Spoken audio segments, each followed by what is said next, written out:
Chapter 21, Not So Perfect Picture. I came back from the drugstore with more prints from the wall of the Left Behind. As I tape them up, though, I hesitate. Why a wall of abandoned objects? Am I supposed to understand how a towel feels about being left on a bench? I guess I'm trying to be deep. Maybe it's just dumb. So I think that I should add some regular family pictures, too. I go to Grammy's closet and pull down the picture album. Tucked into the pages, I see my report card from last year when the teacher wrote I have potential. I got in trouble for telling her I thought that was just a nice way of calling me a failure. But Grammy says it's a compliment and that potential is like coupons in a drawer.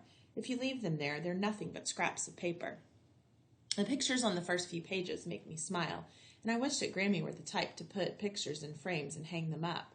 I grabbed the loose Halloween picture of Esme dressed in waders holding a fishing pole and Henry dressed as a giant fish. This was last year, and I remember him saying over and over that he was the catch of her life. She both agreed and rolled her eyes at him. There are lots of birthday pictures, and I smile at all the lopsided cakes. It's been a joke with Grammy that no matter how hard she tries, her cakes are always crooked. She says love isn't perfect, and so why should a cake filled with love be? One of these will cheer my wall up. Then I spot an older picture. I look past the cake and me ready to blow out the candles. I'm still smiling when I notice her, the woman standing behind me in the pictures. It's the woman from the candy frame. It's my mother. She was there. My fingertips turn white as I hold the picture. I stare, feeling sick and happy all at the same time. Blinking. Is it really her? The door closes downstairs, and Grammy calls to me. Delcy girl, I'm home. Home. By the time I reach the bottom of the stairs, my chest hurts. I cannot get the air out of my lungs in order to fill them again. Grammy is in the kitchen, and I stand in the doorway. Whew, what a day. I think I'll smell like pine sol right up till the day I meet my maker. Whenever I have had a question for Granny, a heart question, the kind of question Esme would ask over tea, we'd been on the couch snuggled up together. So it feels strange to be standing so far away, waiting for the courage to ask the question or hear the answer. I have to ask you something, I blurt out. Anything, Delcy, you know that. I need the truth, you promise? She looks concerned. I never lie to you. I don't have to. Did my mother come back? Did she come home when I was little? She sees the picture at my side and takes a deep breath. She did, she says, sounding ready to wrap me up in her arms like when I was little and scrape my knee. She showed up on your 3rd birthday. We didn't even know she was coming. And then she left again? She nods. I try to swallow the lump in my throat. So she left me twice then. Yes, she did, but why didn't you make her stay? I interrupt. The sound of that last word, the word I draw out of the vowel, makes me hear how much I wanted that. She left because. Just tell me, please. I know my Grammy. She is standing there trying to think of a way to soften the news of how my mother wanted to leave again, and she and Papa begged her to stay, but she wouldn't. I know she's trying to be kind, but it begins to walk up my back, and I snap. Grammy. She steps forward. She wasn't ready to be your mama. What do you mean? She thought it was too much trouble? Like too much work or something? No. Excuse me. Grammy begins to tear up, making her eyes look bluer. Delcy, the truth is I made her go. It's like she speaks a foreign language. I don't understand. What? You made her go? She wanted to stay? She nods. Well, it was a long time ago, she tells me. And the problem was that she was doing things a person just shouldn't be doing when they're taking care of a child. I told her over and over that anytime she wanted to quit those things and be the mother you needed, she was welcome back. I pace when I want to sprint. This whole thing feels like the world is flipped upside down and I'm dangling, just trying to hold on. I make a sound like a puppy who's been stepped on. It's okay, she whispers. It's not okay, I say even louder than I expected. How could you do that? I didn't have a choice, baby. I didn't. What do you mean? Of course you had a choice. Well, if she were the mother you imagine or the one you deserve, it would be easy. She leans forward and it sounds like she's begging. I miss her too, you know. I stop pacing and look at Grammy. Melly, your mama had many special gifts. She was smart and caring and funny, but those parts of her got lost. And even if she isn't here now, you carry the good parts of her inside. I don't want to carry her inside. I want her to paint my toenails and show me how to put on makeup and just have a mom like everyone else does. That hurts her, I can tell, but I hurt too. My heart and my body ache from the anger. I try to storm past her, but she follows me. I was trying to stand by you. You needed someone to, she says. That's what you call standing by me? Yes. Did she want me? I ask, not sure which answer I want anymore. Yes, she did. She loved you, Delcy, but she wasn't able to be responsible for you. So we all, Henry and Esme and me and Papa, decided to keep you safe here. My fingernails digging into my palms began to sting. I know this isn't easy to understand, but it was because we loved you. You're my girl, my Delcy. Everything hurts from shoving away all the stuff that makes me sad inside. I want to blast her, but she already looks broken. I want to tell her I'm not her girl, my mother's girl, that it's her fault I'll never be anyone's daughter, ever. I want to hurt her, this Grammy I love so much, but I can't. I think of my mom and imagine her walking down our driveway, leaving Dennisport, knowing that someday I'd be old enough for her leaving to really hurt me. I know she's the one I'll really never forgive. Chapter 22, Optimistic Elephants.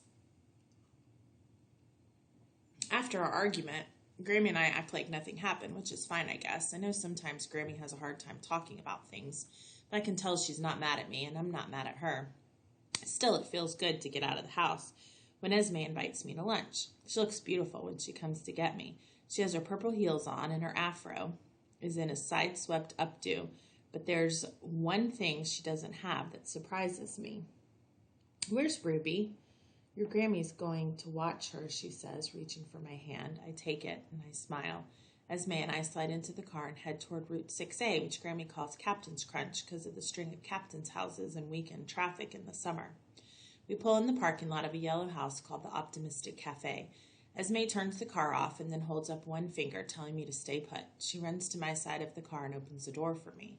Now, this is a fine tea house, and they have some darn good food, but there's something else I think you will really like. We're seated at a corner table, and Esme immediately takes her silverware out of her fancy cloth napkin and spreads a napkin on her lap. I do the same. So they have a bunch of fruit teas that she'll like, and the crepes are delicious. What's going on, I ask. Is something wrong? Her eyebrows scrunch. No, why would you think something is wrong? I don't know. I don't know. My voice trails off like a bird flying away from the shore. You don't usually ask me to get dressed up and take me out. I'm not even wearing shoes. Well, must be a special day, she smiles. Is there a reason you're taking me out? Do you have some bad news or something? Goodness, no. We used to go out when you were younger, and I guess I realized that we hadn't been out in a long time, and I've missed it. Oh. So, she begins, how are things? I have a feeling she knows the answer. She waits for me, and that's how it is with Esme. She'll ask a question she knows is hard to answer, and the air's filled with nothing but her waiting and smiling while you try to figure out what to say. Okay, I guess, I finally answer. Too much to explain. And I like that Esme doesn't press me. She knows I'll talk when I'm ready. Being with her is a relief in a world where holding on to people feels like trying to hold on to wet fish. I look around and do a double take on an odd painting and then realize that the room is filled with them. Geez, weird paintings, I say, staring at goofy-looking boy and girl holding hands coming down a hill. Next to it, there's an egg wearing a man's suit and a hat sitting on a wall with a bunch of happy soldiers all around. She points. Can you figure it out? Keep in mind, we're in the Optimistic Cafe. I know what an optimist is. Henry and Esme are always calling themselves optimists and telling Olive to not be such a pessimist. That life is too short. She points at the goofy boy and girl. Jack and Jill went up a hill to fetch a pail of water, but Jack did not fall down and break his crown. Then she points at another. And there, a girl with a bonnet who's surrounded by sheep. Little Bo Peep did not lose her sheep. Corny, but I like them. I point this time. What about that one? I ask about a bridge with a clock tower behind it. I guess London Bridge is not falling down. She points at a far wall. Little Miss Muffet enjoying a snack with a spider. I turn and smile. That's cool. Very optimistic. After a few seconds, I notice Esme's necklace. Oh, you're wearing your elephant necklace I used to play with when I was little. Didn't I name it something dumb? She laughs. Trunky. But you were only about 3 years old, so you were advanced for your age. I don't think so. I put down my menu and stare at the elephant, trying to come up with something to say.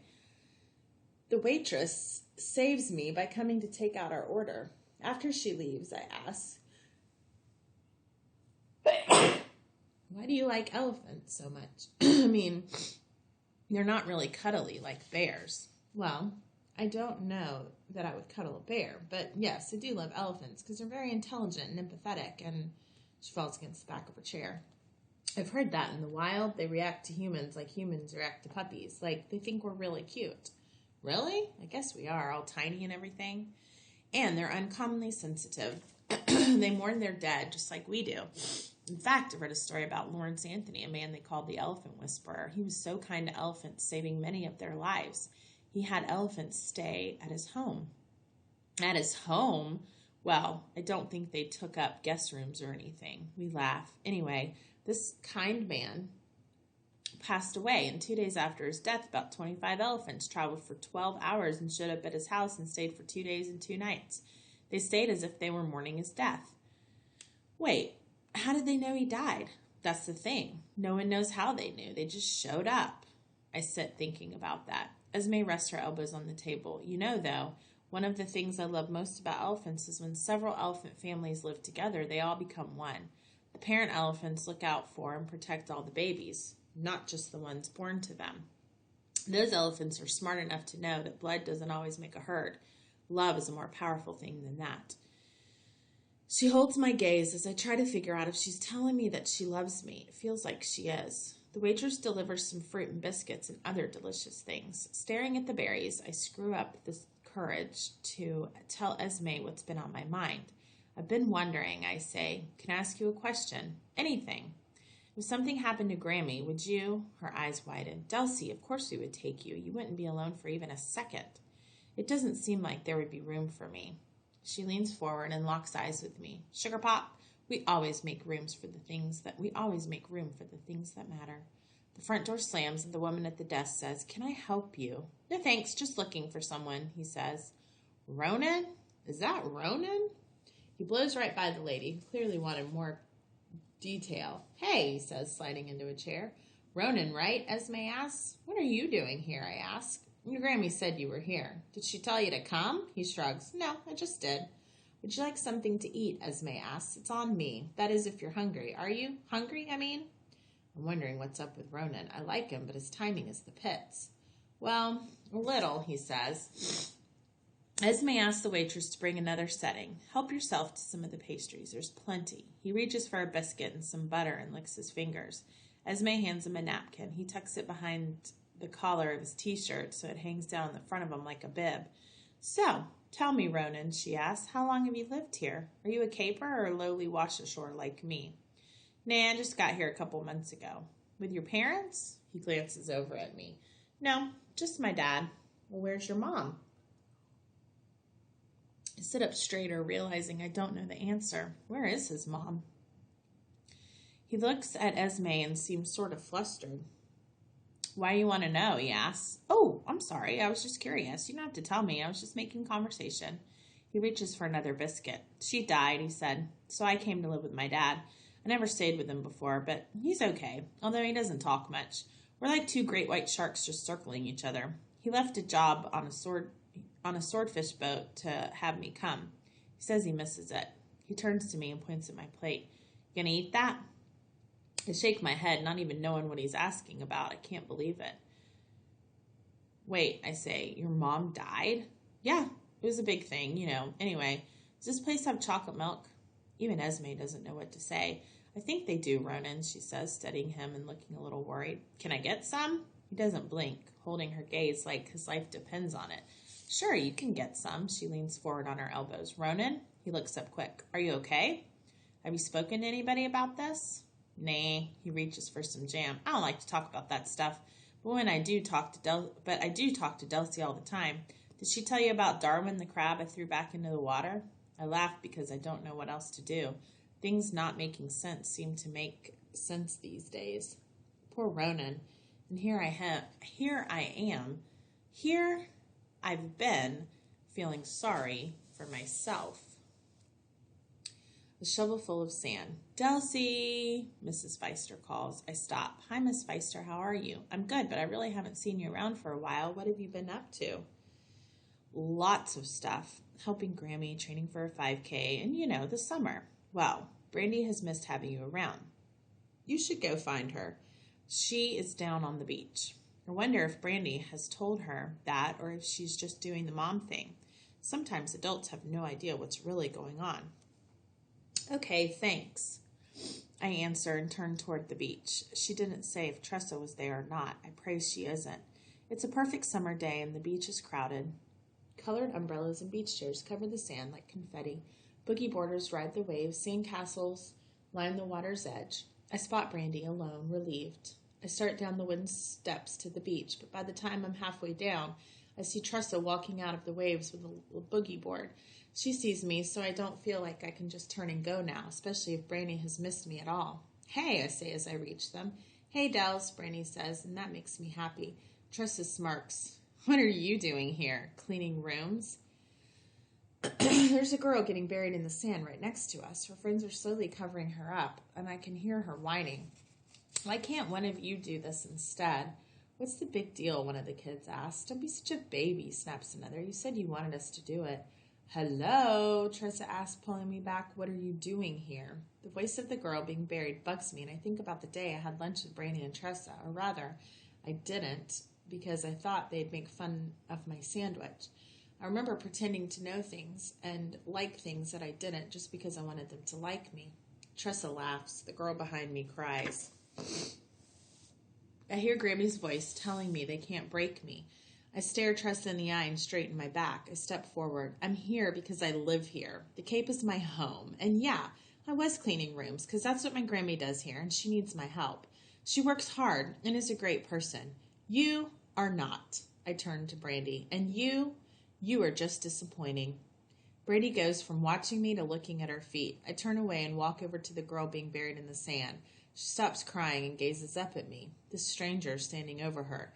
Listen, I say, you can either stay there while they throw shovelfuls of sand on you, or you can just climb out. Your choice, not theirs. Then I head toward the stairs, not even looking back at Brandy or Tressa. And it feels really good to step away from the shovels of sand they've been throwing on me for weeks and finally climb out of the hole.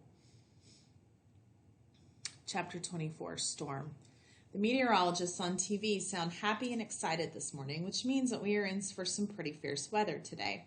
The morning is humid but nice. People are on the beach, so I head off to find Grammy and help her clean some bathtubs.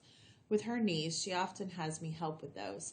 I hear people talking about the storm and how disappointing it is to get bad weather on vacation. I completely disagree. Although I've never been on vacation, why would we leave the Cape to go somewhere else? Olive says she hasn't been over the bridge since God was a boy. I guess that was a long time ago. I turn on the Weather Channel in the room we're cleaning. The meteorologists are still delivering bad news, like a party invitation. Severe winds, torrential rain, coastal flooding, lightning. All sounds great to me, too. Grammy, I'll be right back, I say, running out to the grassy area. The sky right above is still blue, but the clouds in the distance are getting darker and moving our way quickly. I run to the top of the wooden stairs and look down at the beach. Tressa and Brandy are lying on towels. Seeing Brandy makes me sad, and I get the funny thought that friendship is like boogie boarding. You have to learn when to hold on and when to let go. I feel better now that I've let go. I do a double take when I look back up at the sky and see something I've only seen on weather shows. An enormous anvil cloud is out over the Atlantic. The edges of the cloud are crisp and defined. This means we are in for a serious thunderstorm, and maybe even some water spouts, tornadoes that form over the ocean and sometimes come up on land, dropping things they've sucked out of the sea as they travel. I look down at Brandy and Tressa again. They are wearing their matching sunglasses. I wonder if I should warn them that they won't need those for long, but I don't have to. All of a sudden it gets really dark out and people start fleeing the beach. Tressa races by me, but Brandy stops. This is wicked weather, Dulcie. You aren't going to sit on the beach and watch this, right? No, I would, but I can't. Grammy won't let me. Good, she says before running to catch up with Tressa. I'm happy and have a little hope that Brandy does seem to care. Maybe we'll be friends again after all, but as I watch her with Tressa, I accept that a friend who changes as much as the weather is no friend at all. I look back toward the ocean. Cool air is blowing in, and Ronan's dad is taking down the American flag. A woman shields her face as she runs with a book and towel across the grass. A volleyball is pushing up the sidewalk by the wind. I run to the steps. The anvil cloud is closer. I can see the rain coming down out over the ocean. A curtain of water. It's beautiful. The waves come ashore like black claws, hammers pounding the sand. The surf rumbles like thunder. A beach umbrella is lifted out of the sand and tumbles down the beach. It flips end to end right out over where Tressa and Brandy had been. And then the sky cracks in two. The rain doesn't come slowly. It comes all at once in sheets. I run to find Grammy. When I get to the cottage where her supply wagon is parked, I step inside. The weather is super cool. I mean, I guess some people would say really bad. It sounds fierce, she says, her eyebrows scrunched up like dust bunnies. I peeked out the window, worried where you were. She's running around finishing up her last room of the day. We have to get home, Grammy says quickly. Olive will be a wreck. Olive? Storms, remember? Olive is terrified of severe storms like this. I just called Henry. He's not answering his phone. Esme and Ruby are off Cape today, so we'll have to go to Olive ourselves. But I want to stay on the beach and watch. She whips her head around. I'd sooner paddle out of that storm in a metal skiff with a flagpole strapped to my back than have you here to watch such a thing. I know there's no point in arguing as we stray across the lawn, but then I hear people talking about a kid who had been in the water and had called for help. How no one in their right mind would go out in that water on a day like this. It was probably the caretaker's kid, one says. What's his name? He's always into something. I stop. I look to the ocean. I think it was the caretaker who went in after him, the woman says. I run. I run across the grass with Grammy, yelling my name all the while, thinking of the day I first saw Ronan standing on the edge of the water during a storm. Did he go in this time? I've never seen the surf like this. It pounds like jetties with such force that the water sprays straight up into the air, creating giant walls of water that soar and then come crashing down on the rocks. A beach chair rolls along the sand as if it wants to fly like a plane. The waves roar. I don't see anyone in the water. No one is there. What has happened? The water is more white than dark now. It reminds me of teeth. Grammy comes up behind me and tugs at my sleeve. Come on, Dulcie, we have to go. Olive is probably losing her mind. I don't want to leave, but Grammy looks panicked, and I wonder what kind of danger Olive is in. I scan the water one more time. No Ronan, no Gusty. She tugs again, and I run with her, and we jump in the car. But Ronan, I just can't leave Ronan. We're going to have to trust that he has good sense to stay out of the water and that he's okay. Olive needs us. I immediately turn the radio to AM and set it for no station at all. There's static with no station, but pops as well. The pops are lightning hitting the ground nearby, and there are a lot of pops. Dangerous. The lightning cracks overhead, and Grammy jumps. I would rather not be in the car during a lightning storm, she says. A car is one of the safest places to be. Just avoid falling trees. She gives me a look and says, I'll avoid the trees. I just hope they'll avoid me. The rain feels like a car wash, water hitting us from all directions. The tree branches whip in the wind. The smaller trunks bend. Soon it's hailing, and it sounds like we are being pummeled with pebbles. We drive into our circle, and a small branch blocks our driveway. I look up at Olive's tree and pray it holds on. It would flatten one of our small houses if it ever fell down. We pull right up to Olive's house and run to it.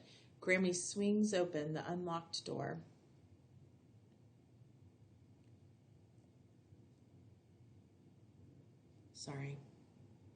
Olive is sitting under her kitchen table, her knees to her chest. Oh, Bridget, you're here. I called Henry, but he didn't answer. And the wind doesn't howl. It screams. The wooden house creaks. The wind feels angry, like the walls will come apart.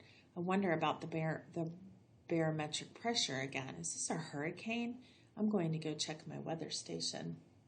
Grammy whips her head around. Oh, no, you're not. You've got a weather station right there, pointing at the window.